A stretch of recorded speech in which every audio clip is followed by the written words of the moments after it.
Okay चलिए अभी काम करते हैं, बट स्टिल हल्की सी टर्बुलेंस थी अराउंड आई थिंक 310, 35, 3 के आसपास, but again win win situation में नजर जाता हुआ 21,190। और अच्छी खूबसूरत बात थी इस बाजार की आज, पहले बैंक से शुरू हुआ, फिर निफ्टी आईटी से शुरू हुआ, फिर बैंक ने पार्टिसिपेट किया और एक एक करके बहुत सारे सेक्टर्स, मेटल्स और फार्मा, हेल्थ केयर और ऑटो भी ऑल टाइम हाई पे क्लोज होता हुआ। एक बार आपके स्क्रीन पे मैं ये बात इसलिए कह रहा हूँ क्योंकि मैं मार्केट ब्रेथ रखना चाहता हूँ। मार्केट ब्रेथ बहुत शानदार है। कल जब मैं इस फिगर को यहीं पे देख रहा था, कल आईटी याद रखिएगा एकदम बैकफुट पे था, बट स्टिल ये फिगर 100 थी और आज भी 100 है। बट आप एक चीज़ देख रहे हैं, नोट कर रहे हैं, दैट शॉर्ट कवरिंग पार्ट वो बढ़ गया। 15 आंकड़े मतलब स्टॉक्स और है जिनमें शॉर्ट कवरिंग थी, लॉन्ग अनवाइंडिंग यानी प्रॉफिट्स को कैश में कन्वर्ट करने की टेंडेंसी काफ़ी कम थी, शॉर्ट कम है और आई थिंक वो थोड़े से ये फिगर कम है। बाकी कंसोलिडेटेड फिगर्स फॉर ग्रीन 145। आइए देखते हैं लॉन्ग्स कहाँ पर विजिबल थे आज।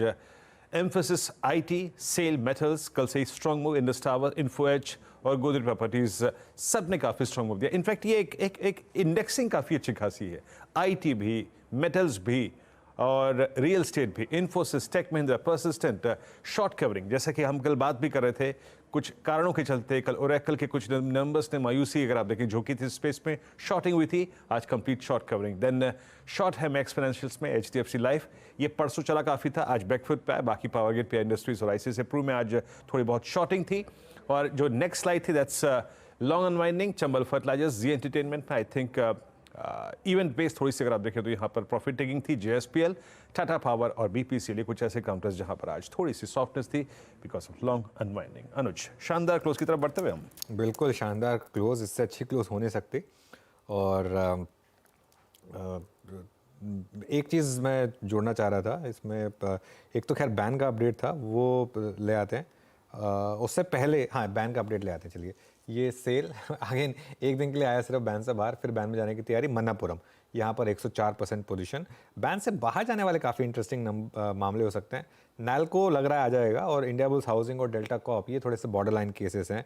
एक बार शिल्पा राउत जी ने जो 570 की जुबिलेंट की कॉल दी थी, एक बार उसको देख लेते हैं। 12 रुपये पर वो कॉल रिकमेंड हुई थी, 16 से 16.5 के बीच ये होकर आई ये कॉल जुबिलेंट फूडवर्क की 570 की कॉल ऑप्शन।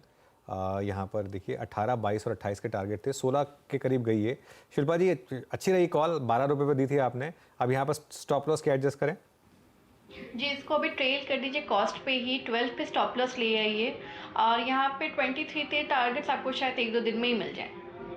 तो ये बेसिकली अब जिस लेवल पर सजेस्ट किया था वो स्टॉप लॉस है, लेकिन राइड करना है, इस ट्रेंड में अच्छी तेजी बनती दिखाई दे रही है।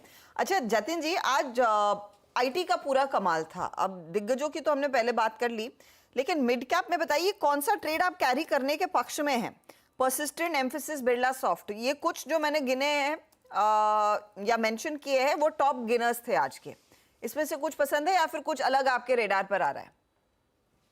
देखिए, मेरे रेडार पे आईटी पैक में से कोफोर्ज मेरा प्रीफर्ड पिक रहेगा। आई थिंक प्रीवियसली भी मैंने यही काउंटर दिया हुआ है बाइंग करने के लिए। मेरे को लगता है कि शॉर्ट टू मीडियम टर्म में अराउंड 6500 तक के टारगेट से आज जो ब्रेकआउट आया है वो इन लाइन और एक्सपेक्टेड था ऑन दी अपसाइड, और कई दिनों से हम ये लॉन्ग साइड में सजेस्ट करते आ रहे हैं। तो we would continue to recommend Coforge only for target of 65 to 6600 on the upside.